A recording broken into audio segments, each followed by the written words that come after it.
Hey guys, so I am walking away from the Dollar Tree. Actually, I don't want to show where I'm at.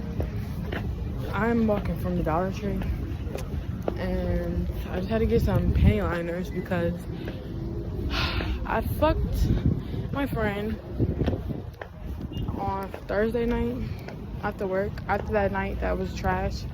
Only made $100, and his dick like hurts me every time, honestly. Like, I just can't, it's just never comfortable. It's because his dick is just so fucking huge. It's like huge. Like, he's like 6'7", damn near 300 pounds, big ass elephant trunk dick. And he was just trying to like hurry up and get it on. I can never really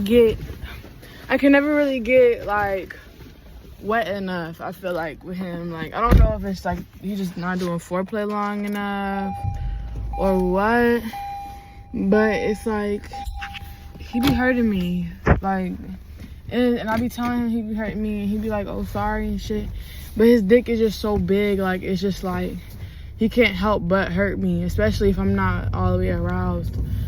And he fucked the shit out of me. And like the next day I had like brown spotting in my pants or whatever. I'm like, okay, like, it's just some spotting, like he probably just went too hard, like, or it's probably just my period coming out, because I just got off my period like 4 days before, and as y'all know, I told y'all, and it's Sunday now and I'm still like bleeding, and I feel like it's not really getting no lighter thick. Like, it's not like blood, like, you know how blood is like running? It's like clotty a little bit. I don't know how to describe it. When I see it drop in the toilet, it kind of just like floats or like sinks all the way to the bottom in like balls, if that makes sense, like particles. So I'm like doing research and shit, and it's saying a whole bunch of shit, like from dryness to infection, of course, the worst shit possible, to fucking endometriosis and everything. And they're saying that the bleeding isn't really supposed to last longer than a day or a couple days or a week.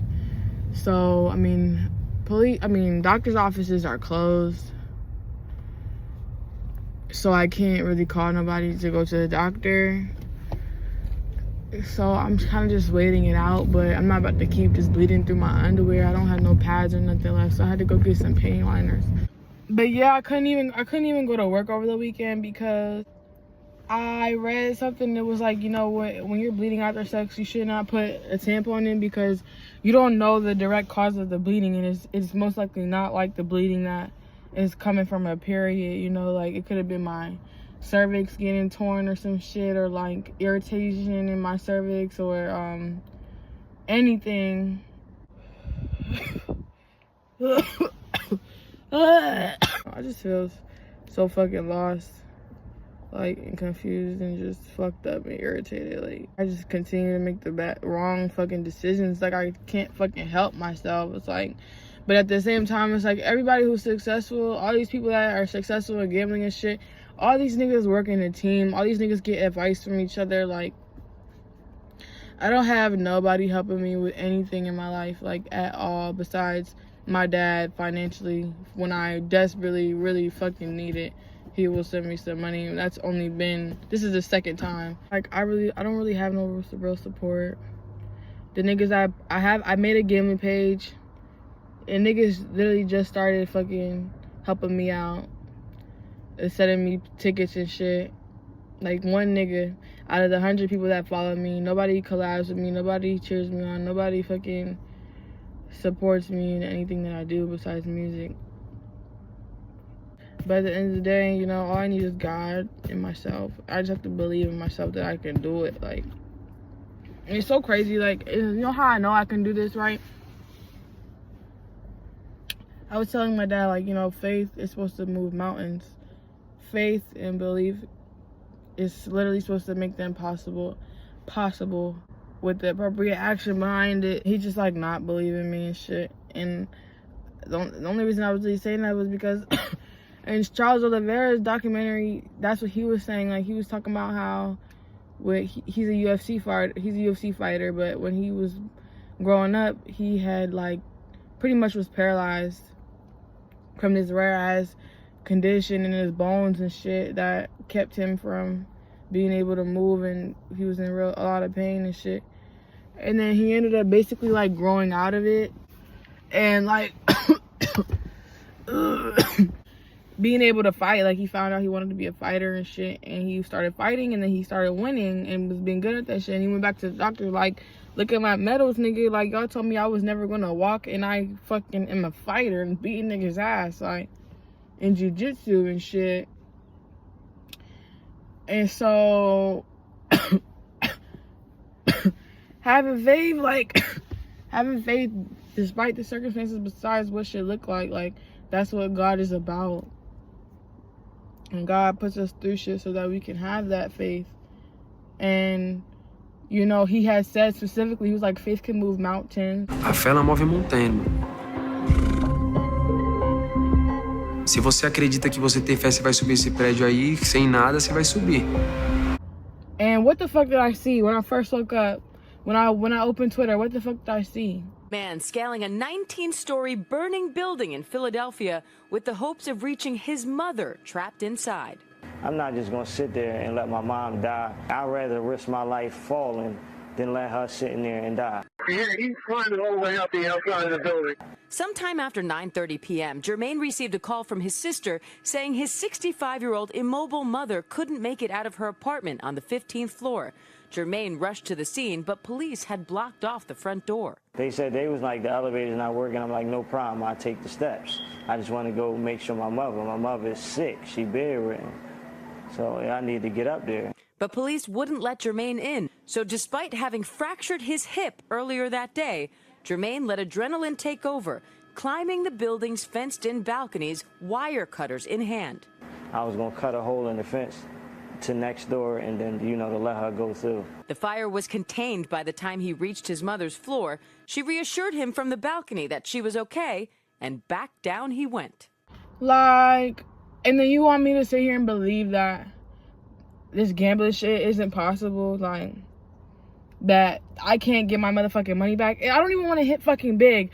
I just want to get my money back. Like, that, like, y'all think I'm that slow? Y'all think I'm that dumb? Y'all think I'm not incapable? Like, damn, like, and especially me and that I did this shit before. Like, especially as my dad who experienced it, who I'm his daughter, and I experienced this shit firsthand. But, you know, it's like, I can't really be, he experienced this shit firsthand. And it's like, I really can't be that fucked up about it, because, you know, he didn't even believe that I could be an artist. He used to, when I told him I used to want to do music, he would tell me, oh, you should just try to be a writer, you know. We're not going to make it as an artist. It's much too hard. Like, it's way too hard. And, you know, he didn't really want me to be in no type of limelight and shit. So he was like, you know, just be behind the scenes. Try to be behind the scenes, or, you know, work in the music industry. So for the longest, I was telling people I was going to school for communications so I could work in the music industry, so I could work for a fucking radio station, knowing damn well that that's not what the fuck I wanted to do. The man people in my fucking life never fucking believed in me. And now that I'm doing this shit, it's like, how the fuck can I ever listen to anything he has to say out his mouth, like, ever again? Especially when it comes to this gambling shit. How the fuck are you gonna tell me I can't do something still when you told me I couldn't be an artist, and I'm a fucking artist, and I built a fan base in 6 months? Like, and I did 2 shows in a year within 2 months of each other. Not even in my own fucking city, on no fucking, oh, you know, local artist cheap shit. Niggas flew me the fuck out twice. What the fuck is you talking about? Hotel and everything took care of, and they paid me bands to fucking perform at a fucking university in the middle of fucking Ohio, my nigga. And then in Boston before that. Halfway across the country, my nigga. I'm in Maryland. I'm in little ass fucking Maryland, and you're telling me I can't make back $4,000? Fuck you. It's cool. It's really, really cool. It's really, really cool. I don't need him. I might need him financially right now, but I don't need his emotional support. I never have. I never had it before. I don't need that shit now. Like, I don't need none of that shit. I don't need his support. I don't need his guidance. I don't need his advice. All that nigga do is steer me the fuck wrong. find it fucked up how niggas just like don't believe in me, and I know for a fact if it was my brother, he would have handed the money over with no fucking question, like he does every other little thing for him. So basically, like, I told him, like, I was telling my dad, like, I feel like with this gambling shit, I'm really on a journey of just having faith, like, just trying to see. I feel like God just put me through this, like, to just see how much faith I can have, like, whether I really believe that he can create the possible from the impossible for me. And of course, he's cut me off, like, no, like, this is crazy, like, you're setting these plans, but you're still not following them, so you're proving to me that you can't do it. Like, we've been at this for months, this and that, and it's the same shit, this and that, and it's like, I understand, but it's like nothing is gonna happen overnight. Like, I can't keep I keep taking shortcuts. I can't keep trying to take the quick way out and the easy way and just settling to not get what I want when this is clearly on my heart for a reason, you know? Like, I understand that you don't want to give me the money. You don't want to enable my habit, which is appearing to be an addiction at this point. But it's like, you got to understand where I'm coming from. And I know if you were to give me that money, I would not do the wrong thing with it. Like, all I need is $1,000. I know I would not fuck up with $1,000. And that's what I was successful with at first. It was $1,000. Like, I can make $1,000 flip every time. So when I start gambling with little bits amount of money is when I start getting tempted to take them shortcuts, because it's so much harder. It takes so much longer to get up with a little bit amount of money. Even $300, like, is really not enough. Just went and spent some money on a motherfucking vape pen.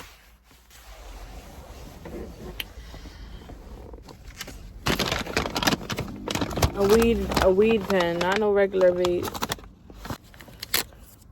I got it from my dispensary. So I'm about to smoke this and relax because I really just don't feel good. I'm stressed the fuck out and I'm really feeling hopeless. Like, I'm really feeling like a piece of shit. I read a verse in my Quran book and it was like, you know, God has given you, basically it was saying God gave you everything that you need, you know, and God promises to, you know, help you win. So why do you continue to settle with error? Why do you continue to choose error? Like, literally. And I was just like, fuck, like, this is the pen. It's already charged from what he said.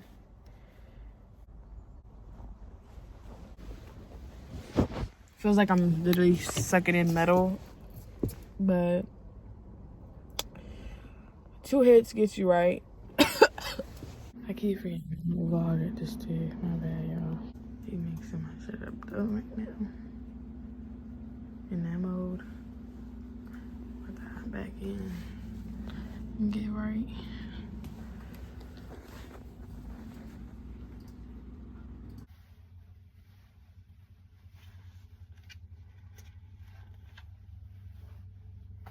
So why the fuck?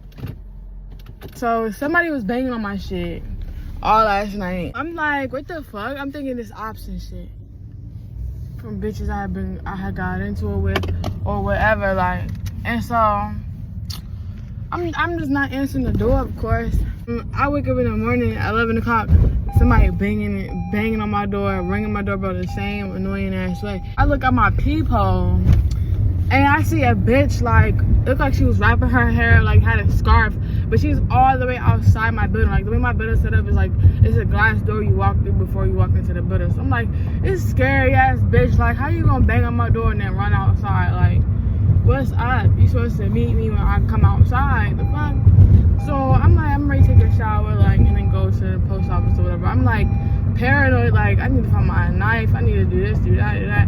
I really get ready, like, cause bitches is trying to really get me, like, off the walkout. Like, what the fuck? It's just 3 times now somebody gonna bang on my door.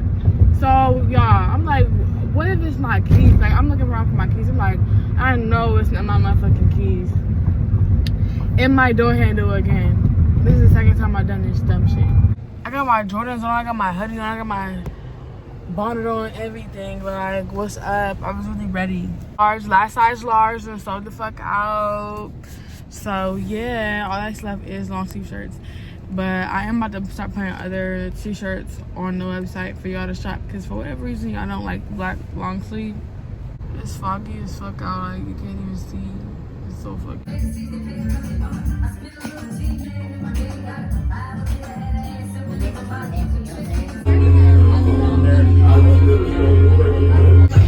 Hey vlog! My security is showing me how to gamble. Me more of a gambling addict than I already am. Gotta stay away from him.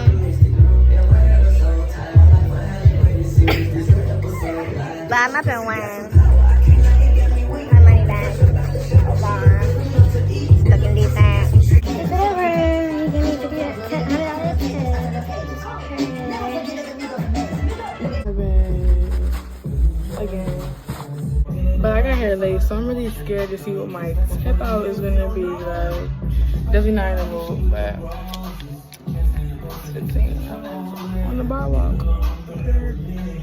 I'm so fucking pissed, bro. Like, it's 9:30 in the motherfucking morning. I mean, my niece's concert, she's in kindergarten. Her concert requires at 9:30 in the fucking morning. My fucking alarm never went off, bro. Like, never. Like, I went to sleep at like 4:30 in the morning. And I literally made sure to have my fucking alarm on at 7 so I could get up early to get her some flowers. And bro, like, let's look at the weather.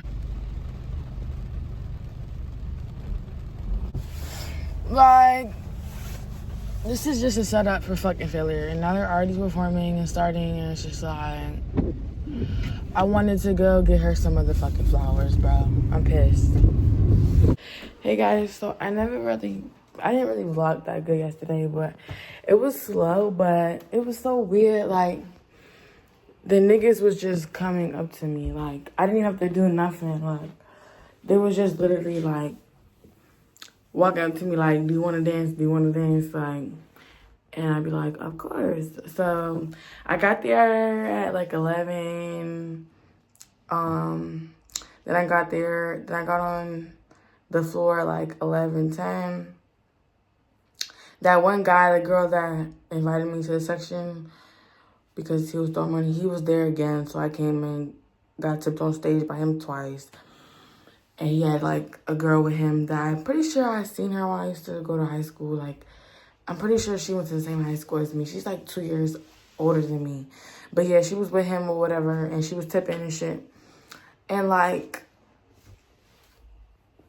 yeah, that was cool. So I probably made like 200 up with him. I'm not really sure. Then I was talking to these guys. I was talking to guys, and they was acting like, you know, they wasn't really trying to be bothered. So I just set my ass back down. Like, I'm not really about to be in nobody's face that's not talking back and forth with me. Like, you already know how I do. I don't force no motherfucking conversation. Yeah, I talked to this black guy, whatever. So what's up? Introduced myself, but then he called me to go on stage at once. So I went on the stage, and there was this couple that was on the stage, and they was just throwing money, like, on everybody for real. They brought hella bread with them. And it wasn't that many girls, by the grace of God. So I ended up dancing for them, like, 3 times. And they tipped me $100, like, every time. The guy I had talked to briefly, he had came in and tipped my stage or whatever. So then when I had got off the stage, I went to go thank him for tipping my stage or whatever. And then he wanted to get a lap dance right after that or whatever. This buff, like, African-looking guy, like, he was cool for real. He smelled good and everything. He just was older. And he was, like, older or whatever, probably, like, in his 40s or whatever. So, yeah, he was, like, smacking my ass all hard, like, turning me on and shit. I was like, thanks, whatever. And he gave me a little tip or whatever on top. And then after that, I had went and got back on the stage, the side stage that Yo was on, that was tipping or whatever already. After that, he was like in conversation with this other girl, so I just left them alone, and I went to go fuck with my security or whatever that was working the lap dance room, and that's when he was showing me how to gamble and shit. And then he had got up and left me alone, and the guy, I had spoke briefly to this one white guy or whatever, but he just was like, yeah, I'm chilling right now. So then I'm talking to the white dude, my security, I'm talking to my security, and he get up to go show his mans this reel he had showed me that he was laughing at, and then that's when the white guy got up out of his seat and was like, "Can we get 2 lap dances?" And I was like, "Yes, of course." And yeah, that was $80 right there, minus 20 to the club because they get $10 per dance. And then after that, I got caught on stage, and then I was making all that money or whatever. And then this old white guy came up to me and tipped me $20 for my bar walk. And he was like, "Can I get a dance with you when you get done?" Like, they was literally throwing themselves at me last night. Like, it was crazy. So we wanted to get a private at that, so that was another 113 for me or whatever. So yeah, I'm dancing with him and shit, and he was kind of gross because, like, he was trying to, like, kiss on me and stuff. I don't like that shit. If you're gonna kiss on me, you gotta tip something. I gotta see it right then and there. So when he trying to kiss, I'm, like, moving out the way and shit. He trying to suck my titty and snatching my shit back and shit. Oh yeah, and the other guy, the white guy did the dance with in the lap dance, he wanted to suck on my titties too. I said, "I need $20. He gave me that $20, did like a little suck, and I just snatched it right back. Like, he's like, "Oh, that was quick." Yeah, nigga, it's quick. But I ain't say you could just suck on my shit for the whole song. Fuck out of here. Fuck, is you a baby? Fuck out of here. So yeah, moving forward, yeah, he was trying to kiss on me, and I didn't like the feeling of having my titties sucked on. So when this old nigga was trying to do it, I just hurried up and switched positions or whatever. And at the end towards the end, he didn't even finish all the way to the end. Like, I really think that he nutted on himself because I was dancing with him and shit. Like, I was just, like, whining on him and shit, this regular lap dance. And he was, like, trying to, like, push me, like, on his shit. And then, like, he just kept going, like, and then he, like, it sounded like he fucking busted. And I had got up or whatever, and I just got on the table and was dancing because the fuck, you not ready to nut on me. You got me fucked up. So then after that, he was just done. He was just over it or whatever. He was like, "Yeah, thanks so much. Like, that was great." And he gave me $100 tip. And then I go on stage again, and they tipped me, like, another $100. But I had to tip out, like, 80 to the club for the 3 songs that I danced on the side stage. And then my tip out was 50. And y'all, let me tell y'all how this fucking girl, the cashier tried to fucking rob me. So we're talking, I'm giving her my money or whatever, and she was like, "Oh, you want me $10 more?" So I originally gave her 50 because I was already asking everybody, like, how much was my tipping rate be? Because I knew I got in there late or whatever, but it was Tuesday at the same time. So I'm thinking it's going to be some type of grace for the fact that it's Tuesday and it wasn't that much of a crowd. Like, it probably was 5 niggas in there all night. So she like, "Oh, you already know your tipping. You just owe me $10 more." I'm like, "Oh, okay, yeah." She's like, I'm just so happy, like, you got your shit together this time." Because I always be, like, fumbling and shit and holding the line up and shit. But I was the last girl there. Like, the reason I was even getting tipped that much by that couple was because it was only me and another girl in there. And so I was the only one to keep getting put back on stage. That's how I made all that money.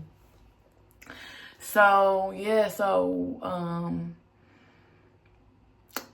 I'm checking out and shit, cashing my private room ticket out and all that shit. And she gave me my money, and she's like, "Yeah, I'm just happy, like, you always, like, are straight up about you know, what you owe and shit. Like, bitches be trying to maneuver and act like Mike the manager cut them a break, and they really didn't and shit." And me, I don't ask nobody for nothing. Only time I asked Mike for a break is when the cashier literally told me to. Like, she'll be like, "Girl, like, you shouldn't have to pay all this. Like, it was slow. Go ask him for a break." And he'll cut me a break. Like, I'm going to take advantage of it. And I will throw her a couple dollars for, you know, putting the word out. You feel me? So, yeah, she was like, "Yeah, you should just," she was like, "Yeah, like," and then when y'all short, y'all sold out, I have to pay out of my pocket and shit. I'm like, "Oh, well, that's not fair." Da-da-da. And I'm like, "Yeah, well, here's my money and shit." She's like, "Yeah, you should go ask Mike for a break or whatever." And I'm like, "Okay, I'm gonna go ask him." And he was like, "Okay, I'll cut you $10 off. Like, since you did get here late as fuck, and you got a room. So, you know, like, I really wasn't going to ask him for no break because I did get a room and I did make money, you feel me? But she told me to, so I was like, okay, cool. So I come back and I'm like, yeah, he told me $10 off, so you go with that 50. And she like, oh, I gave it back to you. I'm like, no, the fuck you didn't. Like, what the fuck? The money would have been sitting on top of my bag and it was already organized. All this money is jumbled up, crumped up. Like, I gave you never gave me the money back. Like, you really just try to have me go away, forget that you got my money in hand and have me count out a whole brand new 50. She like, so you ready to give me this 50 out your Providence? I'm like, no, bitch, you already took my shit. So she's like, no, I gave it back to you. I promise I gave it back to you. So I'm like, recount my shit out, and she's like, yeah, like, let me do a recount of what I got here, because like you're the last 3 girls. It was only 2 girls leaving out, me and another bitch, and everybody else has been gone. And I gave you my motherfucking money, so my one should be on top of the pile, like, that you got in that envelope, bro. Like, stop playing with me. If you would have given me that money back, why would I put it right in my bag knowing that I'm going to have to count it out again and give it right back to you? Like, that don't even make no fucking sense. I would have been walking around with it, if anything, looking for my manager. Like, why would I put the money deep back inside my bag? So anyway, so yeah, I'm counting my shit out, and she count her shit out, and she just not saying nothing. I'm just like, yeah, like, I know for a fact I didn't take the money back. I know for a fact that you got my money. Like, are you sure? Are you sure? She's like, she's steady standing on it. So I'm just counting my money out slow while she's still organizing her shit. And I'm like, are you sure? Wallahi, like, it was a feeling in my heart. Like, I knew that I did not take that money back. Like, why would I take that money back? And why would you hand it back? Like, you never brought it from back out of that envelope once you put it in. I watched you. Put it in the money counter, and I watched you put it up. So then I'm counting my shit. I'm like, are you sure, girl? Because my shit is all fucked up and jumped up. And she like, yeah, I found it. Like, you're good. Like, I'm like, yeah, because all this money is bunched up. Like, the money should have been sitting on top of my bag or something. She's like, yeah, you're good. You're good. You're good. Like, rolling her eyes and shit. Like, no, you just try to pull you a fast one. Trying to fake do me a favor. Like, what? And I thought I already counted you out 60 at that. So I was taking your word for it to run it through the money counter because I just did 10s real quick. But bitch, you try to out me out another $50? You dumb as hell. I already done gave y'all damn near $100 off the fucking table dances, off the motherfucking rooms, off the fucking lap dances, off the motherfucking tip out, bitch. You got me fucked up. If you need some extra coins, bitch, you need to put your ass in a little outfit and some heels and go shake that ass. Just like everybody else in this bitch is doing. Instead of crying and motherfucking complaining about your position to me, I don't give a fuck about none of that. The fuck? And I gave her one of my $2 bills that I got. That one of the couple was dumping $2 bills on me. And she gave me one of them. I gave her one of them because she gave me this deep ass sob story. Before she even gave me the sob story, I was like, I'm gonna give you one of my $2 bills because everybody talking about it's good luck, it's good luck. Okay, here you go. Like, I've been meaning to give it to somebody anyway. She all like, yeah, like, can I actually get that? Because my kid's grandmother always used to give them $2 bills, and just lying. Like, she passed away, and it would mean a lot to them if I could give the third kid a $2 bill because the 2 kids already got one, and the other one was real sentimental about it. Da, da, da, da. Bitch, save it. Like, save that shit. You just tried to rob me. And then right after that, you try to rob me. Like, you bitches is different. But yeah, I made like, before tipping out and everything, I made like $600. Came home with like $550 on a Tuesday, 3 hours. That's more than amazing in my book. Wednesday, I really don't like Wednesdays or Thursday because the DJ fucking sucks. But I'm just not even ready to attach myself to none of that and just put my head down like I did yesterday. I wasn't even thinking about shit. I just was like, you know what? I lost $100 on FanDuel. Boom, I'm here. Like, I'm here. I'm not about to keep sitting around sad and broke, like, waiting for this shit to happen. Like, it is what the fuck it is. I'm about to just get my savings journey back up. I'm about to just trap. Christmas is coming up. I got kids to feed. I got kids that need clothes on their back. And, yeah. I have a sister to support. Like, basically, I see how much of an impact my help does, and it just makes me it makes me really like when you buy your nephews and niece shit for their birthdays and Christmases and holidays and shit, and you see how they wear that shit for the whole year type shit, like, not even no shade to my sister, but it's like you just see like how that shit really matter. Like, they really wear them shoes every day, they wear them clothes every day, like they really need you type shit. So I can't keep, you know, throwing everything away on one plan. Like, I gotta keep all the motion. And so I've been really trying my best to keep my OnlyFans money in my OnlyFans until the end of the month. And then I pretty much already have the rent now with the $500 I just made. And then I got like $200 coming from YouTube. So I just gotta keep this shit going. So everything extra that I spend can be put towards Christmas and FanDuel. If I hit, I hit. If I don't, I don't. But at least I'm still trapping. So it really don't matter. Like, whatever I do with my extracurricular funds, it don't matter. Like, but I know what I want to do with it. I definitely don't want to keep donating that shit. Like, what the fuck?